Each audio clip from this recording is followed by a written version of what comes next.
This lunchtime. We're going to talk about Manchester United now, because 11 games in, United are 7th, ahead of Liverpool and a point off the top 4.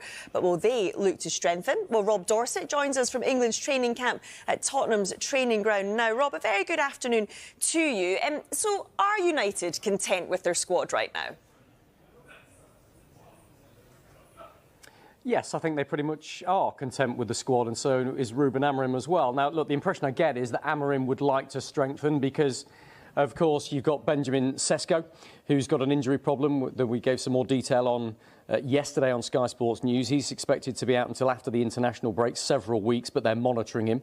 And, of course, they're going to lose Brian Mbeumo and Amad Diallo to the African Cup of Nations in about a month's time as well. So I think Amorim would like to strengthen, but the reality is United are not looking to strengthen in January. They're pretty content, very content, in fact, with the business they did in the summer. And if anything, that they may consider one or two outgoings, depending on who comes in. And the two obvious candidates there are Joshua Zirkzee and Kobbie Mainoo, both of who have had very limited game time this season under Ruben Amorim. And we know that, of course, there's no desire from Manchester United to sell either of those. But if a serious offer came in, I think United would have to consider it.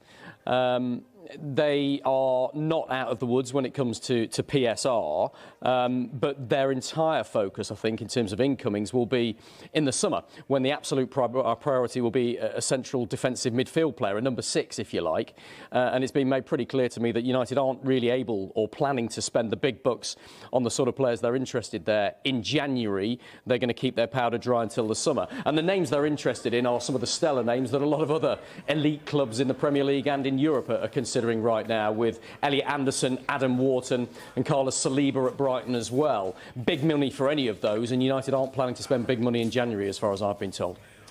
Talk to us a bit more about these outgoings, Rob, because you mentioned Kobbie Mainoo, of course, a man that would love to be involved in the setup behind you. Where do we think things are with him? And do players think about the impact a move can potentially have on their future in an England squad?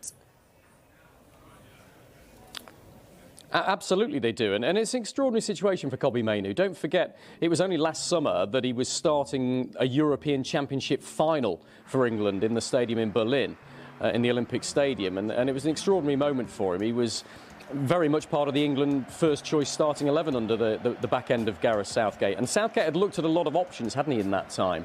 And so I think it's been a shock to Kobbie Mainoo that he's gone from that to really struggling for game time now with Manchester United. But the word that's always come out from Ruben Amorim's lips is that he's still very much part of his plans.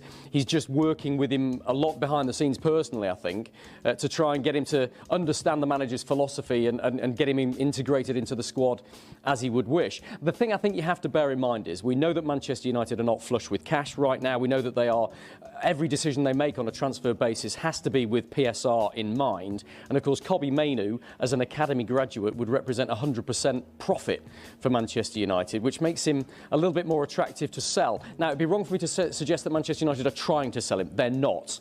But if a serious offer came in for him in January or in the summer, I think it's something they would have to sit down and consider. And the same of Joshua Zirkzee. We've put a story out this morning saying that Everton are interested in the centre-forward potentially from Manchester United. Had very little game time under Ruben Amorim. And we know that Everton are interested in Ivan Toney, who I think we're going to go on to discuss in a few moments as well. So Everton very much in the market for a striker this January if they could possibly get one in. Zirkzee is one of them who is on that list. But again, from United's point of view, with Diallo and Mbeumo and Sesko injured and the other two going to the African Cup of Nations, they don't want to leave themselves high and dry by allowing any players to leave in January that they may need for the rest of the season. So I think it's quite a complicated transfer situation for Manchester United right now, and there's a lot of moving parts. What I'm talking to you about now could well change by the time we get to January, depending on the form and injury of players elsewhere. Yeah, look at some of the summer signings there. It was one of the most expensive and exciting windows of all time, but we're 11 Premier League games in. Mark, who, if anyone, has truly lived up to their expectations? Because they're pretty big expectations with the kind of money involved. Well, like we say, £3 billion spent, and every single football fan is crying out for their club. Sign some players, spend some money, bring in some new faces. We're desperate to see it. And clubs sometimes are reluctant to go into the window, go into Europe to sign players that don't fit the bill, because if you get it wrong, it can be an expensive mistake. And that's where clubs don't want to be, looking back and regretting potential transfer targets that they brought into the club for big money, because it can completely affect the way things happen moving forward. It can affect the dynamic of the team, their league position, and the pressure on the manager. So try and get the recruitment right. The other thing to point out, Joe, is when do you judge a new signing? Is it after 11 Premier League games, or do you need to give them 12 months, 18 months? And a lot of sporting directors and managers will say, look, we want the players to get off to the most fantastic start, but it's not